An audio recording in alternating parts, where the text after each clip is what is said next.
Вториот мониторинг ни беше во суштина да видиме, едно е што прават политичките партии и актери, друго ни е што медиумите прават со овие штетни наративи. И следиме две нивоа. Прво, следиме дали штетниот наратив, кој е во медиумот, сега зборам нели за онлайн медиуми и за телевизиски станици, дали штетниот наратив го произведува само новинарот, само политичкиот субјект или и двајцата актери.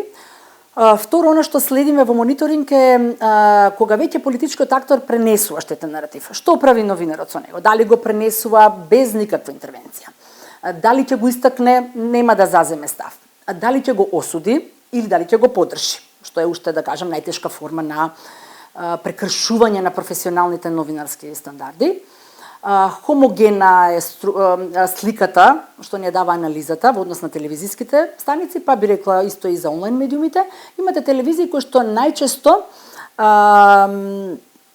ги прекршуваат новинарските стандарди во смисла дека не го осудуваат штетниот наратив.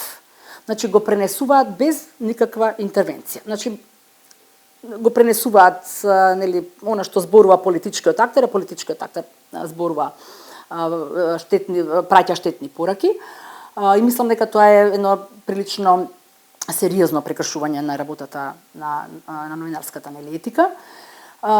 Иста е состојбата и за онлайн медиумите. Воглавном се пренесува веста, штетниот наратив не допрена, без заземање став, и што е најстрашно, се забележува во два онлайн медиуми, па би рекла и во две штетни телевизии, каде што новинарот го произведува дополнително штетниот наратив, дури и го одобрува. Нели, со одобрување се однесува кон тој штетен наратив, што е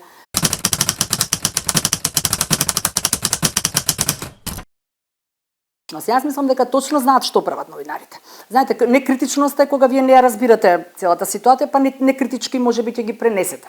Или некритички во смисла дека не ги критикувате тие. Меѓутоа новинарите мислам дека точно знаат што прават кога ги пренесуваат штетните наративи, токму затоа што пред новинарството, пред соствената професија ги ставаат своите интереси.